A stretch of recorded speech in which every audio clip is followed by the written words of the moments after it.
On a spring afternoon in 1781, a black man walked into Lord Cornwallis's camp in Virginia and asked for protection. Cornwallis had every reason to grant it. British policy had been offering freedom to enslaved people who reached British lines since Lord Dunmore's proclamation 6 years earlier. Men like this one arrived at British camps across Virginia by the hundreds. The war had made that a familiar, unremarkable sight. Cornwallis took him in. Within weeks, the general trusted him enough to use him as a guide through the countryside and a courier between British positions. The man moved through Cornwallis's camps with a freedom of access that very few people on either side of this war were given. He listened, he watched, he remembered. Then he walked back out through British lines, crossed to the American side, and told the Marquis de Lafayette everything he had seen. Here is what Cornwallis did not know. The man he trusted was not seeking freedom from slavery by fleeing to the British. He was risking his life to defeat them at the direction of an American general. And he was still, under the law of the country he was helping to create, someone's property. His name was James Armistead. If he had been caught, if one detail in his story had not held up, if one officer had asked one question too many, there was no prisoner exchange that applied to him, no formal process, no protection that any law of either side recognized. A captured spy might be hanged after a trial. James Armistead would not have needed a trial. Why would a man with everything to lose and nothing legally guaranteed to him in return choose this? That is the question this story answers. Here is how it began. Virginia in 1781 was fighting two wars at once, and enslaved Virginians were caught inside both of them. The first war was the one in the history books. Continental Army against British regulars, Lafayette against Cornwallis, the campaign that would end that autumn at Yorktown. The second war was quieter, and it had been running since 1775, when Lord Dunmore, Virginia's last royal governor, issued a proclamation offering freedom to any enslaved person who escaped their enslaver and reached British lines to help suppress the rebellion. Think about what that proclamation actually did. It did not free anyone out of moral conviction.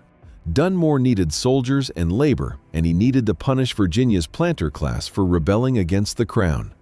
And enslaved people represented both a military resource and a devastating weapon against the colony's economy in a single stroke. The motive was strategic. The effect, for thousands of enslaved Virginians, was the first real opportunity many of them had ever been offered to become free by walking in a specific direction. They walked. By 1781, the British Army in Virginia included substantial numbers of formerly enslaved men and women who had reached their lines, exactly as Dunmore's proclamation described. Some serving as soldiers, some as laborers, some simply living within the protection British forces could offer, however unreliable that protection actually proved to be in practice. This is what made a black man approaching a British camp in 1781 an ordinary, expected sight. Not suspicious, not remarkable. British officers had been receiving exactly this kind of arrival for 6 years. And on the other side of the war, the Continental Army and the Congress it served were fighting for a set of ideas about liberty that did not, as a matter of law or policy, extend to most of the men and women whose enslavement continued in every state south of New England, including Virginia. The Revolution's language spoke of unalienable rights. Its laws in 1781 did not apply those rights to the roughly 40% of Virginia's population who were enslaved. An enslaved Virginian weighing which side of this war to trust in 1781 was weighing an offer of freedom from the side trying to preserve an empire against an uncertain, unstated hope from the side claiming to fight for liberty it had not yet extended to him. There was no clean answer to that calculation. This script will not pretend there was one. James Armistead made a choice inside that impossible arithmetic. What he chose was neither of the obvious options. What we know about James Armistead before 1781 amounts to very little, and that gap deserves to be stated plainly rather than filled in. He was enslaved by William Armistead, a planter in New Kent County, Virginia. That is close to the entirety of what the documented record establishes about his life before the war. We do not know his age with certainty. We do not know where he was born, who his parents were, whether he had a wife or children at the time, what his daily labor consisted of, or what he understood about the war unfolding around him in the years before 1781 made him part of it directly. This absence is not incidental to the story. It is a structural feature of how history was recorded in Revolutionary Virginia. Enslaved people were property under the law. Their births, unlike the births of free Virginians, were not reliably documented in ways that survived for historians. Their own words, what they thought, what they felt, how they understood their own choices, were almost never written down, because almost no one in a position to write things down considered an enslaved man's interior life a matter worth recording. Nearly everything we know about James Armistead comes from two sources, and neither of them is James Armistead. The first is a testimonial written years later by the Marquis de Lafayette, describing Armistead's service in terms Lafayette chose. The second is the language of Virginia's legislative petition records, the formal bureaucratic record of a request for his freedom, written in the voice of the law, not the voice of the man the law was deciding about. We do not have his own account of walking into a British camp. We do not have his own words describing what he felt standing in front of Cornwallis, or what he told himself in the moments before he had to answer a question that could end his life if his answer was wrong. No one recorded those words. No one, as far as the surviving record shows, thought to ask him for them. This script will not invent what is missing. Where his voice would be needed, it will say so directly, because a silence acknowledged honestly tells you more about how history remembers people like James Armistead than any invented sentence could. What we do know starts here. In 1781, his enslaver granted him permission to serve a French general fighting for American independence. That single decision put him on a path toward the most dangerous work available to anyone in the entire Revolutionary War. William Armistead's decision to permit James to serve Lafayette raises a question the record does not answer. What did William Armistead actually understand he was agreeing to? The historical record shows the permission was granted. It does not show the conversation that produced it, whether William Armistead understood the specific danger involved, or what, if anything, he offered James in exchange for undertaking it. What survives is the outcome. James Armistead entered Lafayette's service in 1781 with his enslaver's consent, and the outcome is where the documented history has to begin, because the reasoning behind it was never recorded. The plan that followed was built on a single, specific piece of wartime machinery, Lord Dunmore's proclamation, 6 years old by 1781, and still functioning exactly as it had been designed to function. Here is how the material of that proclamation worked precisely. It had trained every British officer in Virginia to expect a specific and unremarkable event: an enslaved man arriving at British lines, presenting himself as a runaway, requesting protection in exchange for whatever labor or service he could offer. This had happened so many times, in so many places, over 6 years of war, that it had become procedural rather than suspicious. A British officer receiving such a man was not making an exceptional judgment call.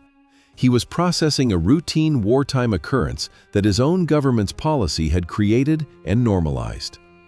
James Armistead's cover story required no invention, no elaborate fiction, no forged papers. It required him to be exactly what 6 years of British policy had trained every officer in Virginia to expect to see. He would walk into Cornwallis's camp, posing as a runaway seeking British protection.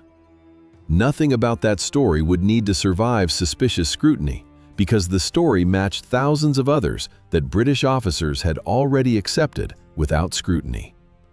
The proclamation that had been designed to weaken the Continental cause by drawing enslaved Virginians toward British lines was about to be turned by one man into the exact mechanism that let him walk directly into the heart of British military planning. Lafayette needed intelligence. Cornwallis's troop strength, movements, and intentions were almost entirely unknown to the small, poorly equipped force Lafayette had been given and ordered to shadow without engaging directly.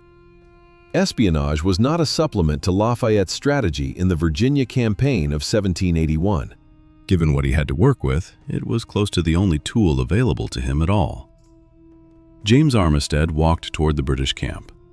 He was walking toward the one identity that would let him inside, and toward the one identity that, if anyone looked too closely, offered him no protection whatsoever once he was there.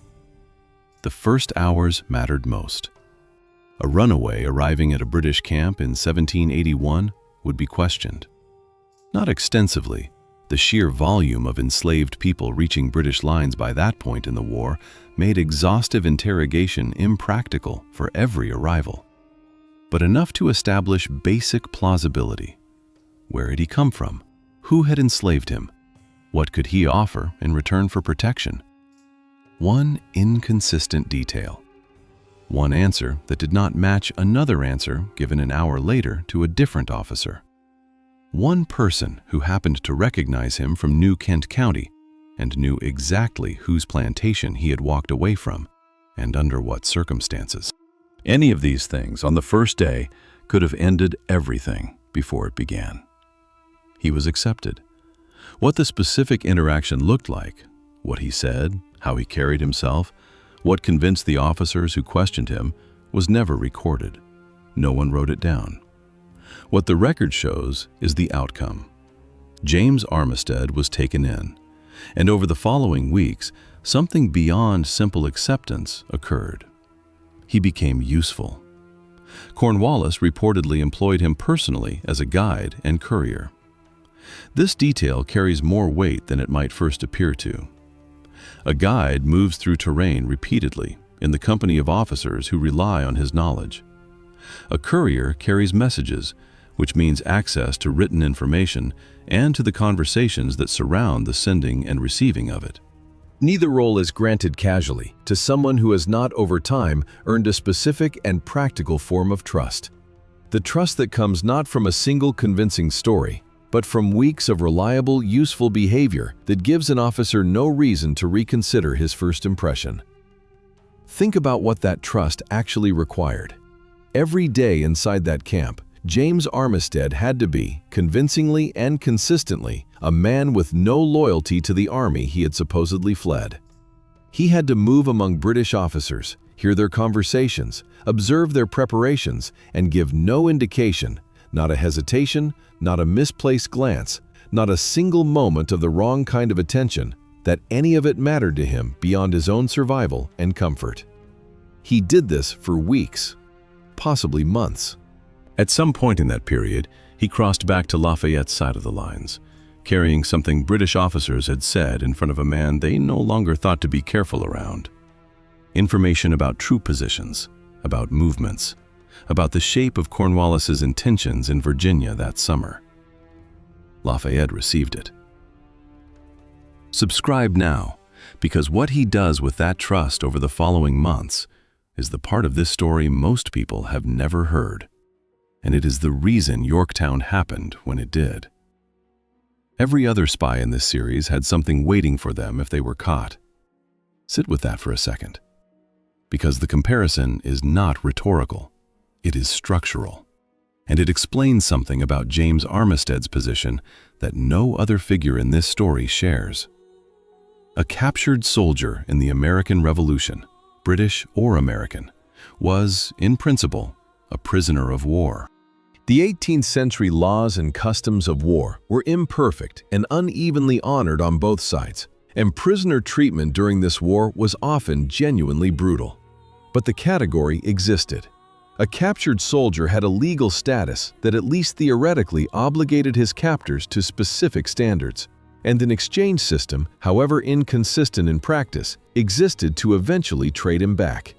A captured spy occupied a different category and a more dangerous one, but it was still a category. A spy caught behind enemy lines could expect a trial, however brief, and a specific charge, and a specific sentence carried out according to the recognized customs of military law. This was the fate that met John Andre, the British officer who conspired with Benedict Arnold to surrender West Point in 1780. Andre was captured, tried, and hanged as a spy. It was a death sentence. It was also, in the framework of 18th century military law, a recognized and formal process, applied to a man the law acknowledged as a person with legal standing to be tried. James Armistead had none of this. He was not a soldier. He held no commission, wore no uniform, belonged to no formally recognized military category that any code of war extended protection to. And under the law of Virginia and every other slaveholding state in 1781, he was not, in the eyes of that law, fully a person with legal standing at all. He was property. If his true purpose had been discovered inside Cornwallis's camp, there was no prisoner exchange that applied to him, no trial that any law required, and no formal process that anyone was obligated to observe before ending his life. Discovery did not mean the same risk that faced Andre. It meant something with no floor beneath it at all. And yet, he did it anyway, for months, inside a British general's camp with no promise from Lafayette, from Congress, or from Virginia law that his service would be rewarded with the one thing he could not legally claim for himself: freedom. Every other person in this series who took this kind of risk was risking their life for a cause that had already, at least on paper, promised to protect and reward them. James Armistead was risking his life for a cause that had not yet decided whether he counted as one of its citizens at all. Multiple historical accounts describe Armistead's role expanding beyond simple observation into something more dangerous, carrying false information back to the British at Lafayette's direction, functioning as what modern accounts describe as a double agent. This aspect of his service is less thoroughly documented than his basic intelligence-gathering role, and it deserves to be presented with that qualification stated plainly rather than smoothed over. The core function, Armistead observing British positions and reporting them to Lafayette, rests on solid documentation from Lafayette's own later testimonial. The double agent details the specific instances of Armistead feeding deliberately misleading information back into British hands come to us with less certainty about exact details, dates, and content. What the accounts describe in general terms is this: Armistead did not merely absorb information passively. At points, working under Lafayette's direction, he appears to have carried information back into British hands that was designed to mislead, shaping what Cornwallis believed about American troop strength, positioning, or intentions in ways that served Lafayette's strategy rather than reflecting the truth. Think about the specific danger this added to what he was already doing. Passive observation carries one kind of risk: discovery of who you actually are. Active deception carries a second, compounding risk: discovery of what you are actually doing, which requires not just a false identity to hold under pressure, but false information to deliver convincingly, repeatedly, to officers who trusted his accuracy specifically because he had already proven reliable to them. Every piece of false information he delivered had to be plausible enough to be believed and consistent enough not to contradict something he or another source had said before. A single contradiction noticed by the wrong officer at the wrong moment could unravel not just the deception, but the entire cover identity built beneath it. He was not simply surviving inside Cornwallis's camp. He was actively shaping what one of the most experienced generals in the British Army believed about the war unfolding around him, using the exact trust that general had extended as the instrument of his own deception. And Cornwallis, by every indication in the record, suspected nothing. By the summer of 1781, Lafayette's strategic problem in Virginia had a specific shape. He commanded a small, poorly equipped force. He had been explicitly ordered to shadow Cornwallis without risking full engagement, and his ability to do that safely depended entirely on knowing where Cornwallis actually was and what Cornwallis actually intended to do next. The intelligence Armistead provided is widely credited with helping close that gap. Troop movements, positioning. The pattern of Cornwallis's decisions as the British general moved his army through Virginia that summer, searching for a defensible position on the coast where he could establish a base and potentially receive reinforcement or evacuation by sea. Cornwallis chose Yorktown. The choice made sense from where Cornwallis stood. Yorktown offered a deep-water port on the York River, a position the Royal Navy could theoretically supply and support, and a defensible peninsula that limited the directions from which he could be attacked by land.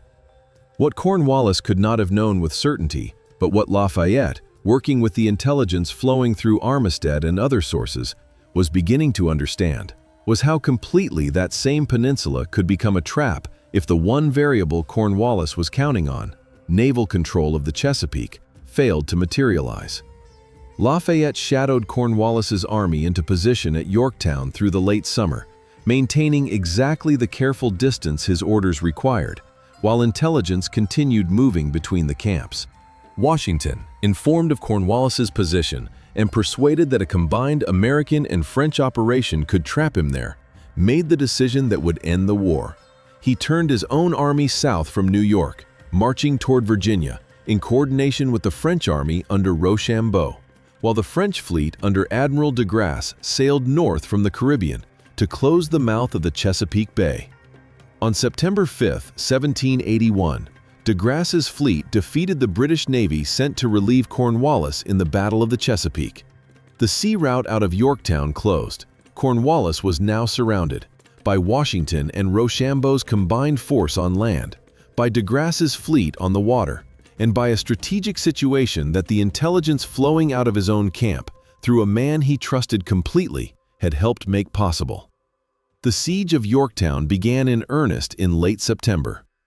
Continuous bombardment, steadily tightening Allied lines.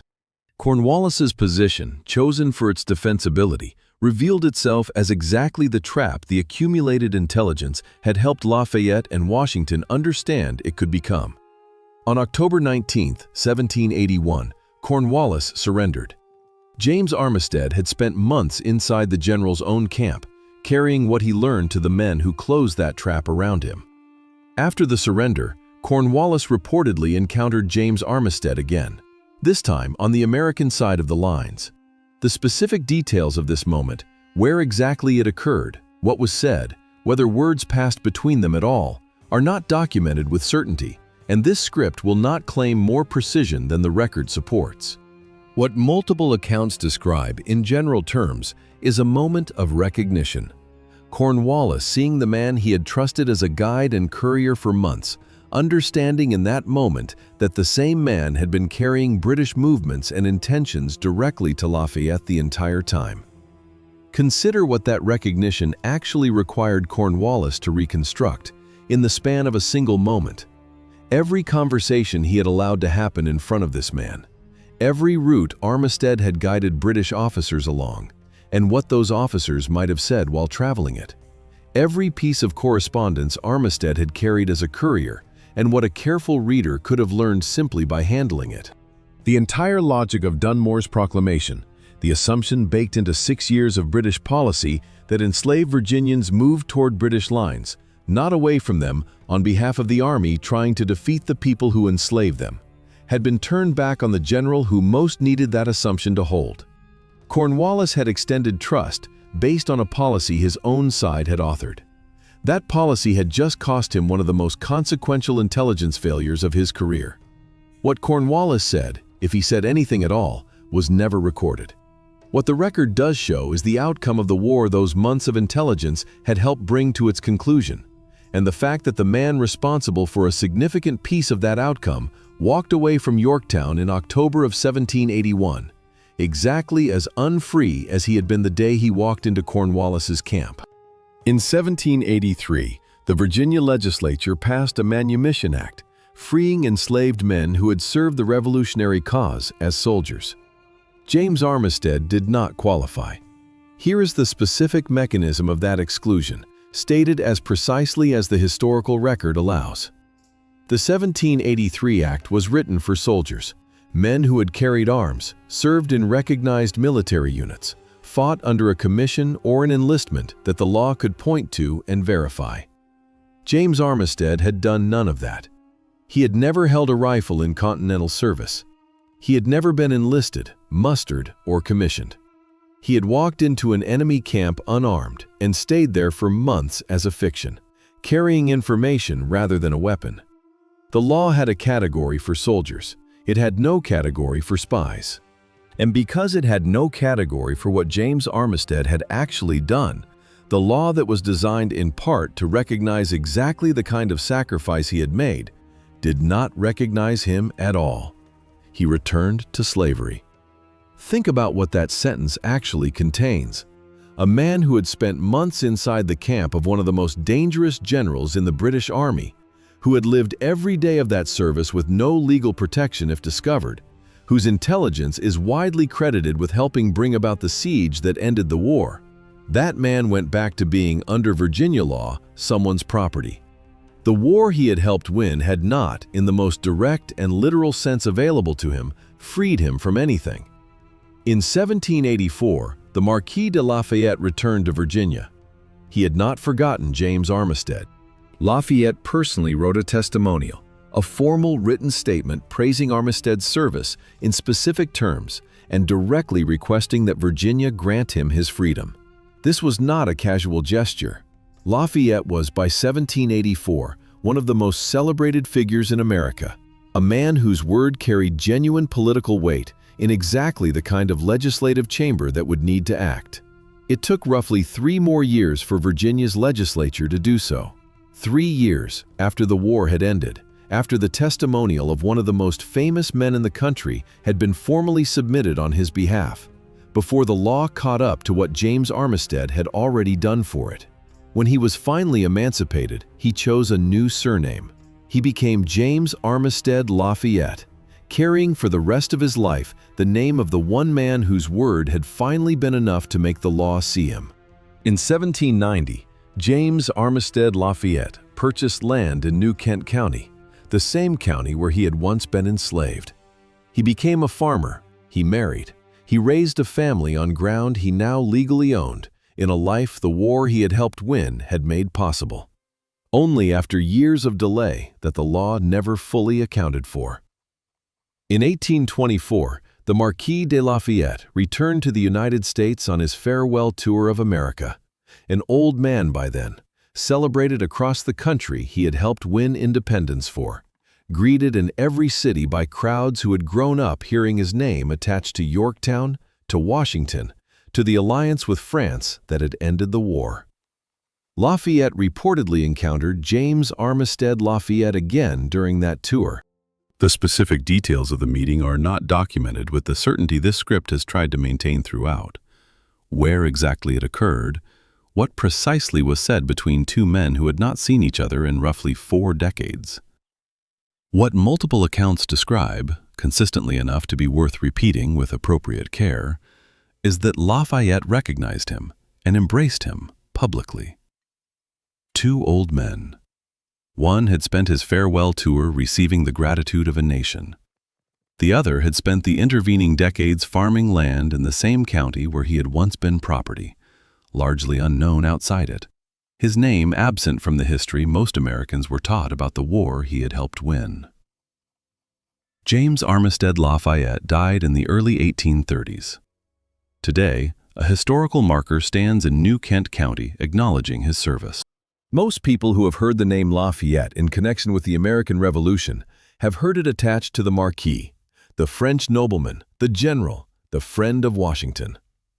Far fewer have heard it attached to the man who took that name in gratitude, who walked into a British general's camp with nothing the law would have required anyone to protect him for, and who did it anyway. The law that finally freed him took 3 years to catch up to what he had already proven true the moment he first walked back out through British lines carrying what he had learned. Some debts get repaid. This one, in the end, was. but only after making the man who was owed it wait for a country to become the thing it had claimed, on paper, to already be. Subscribe if this story is the kind of history you want more of. There are more names like this one still to tell. Drop a comment. How many other names like his do you think are missing from the story we were taught? I think about that question every time I research one of these, and I read every comment.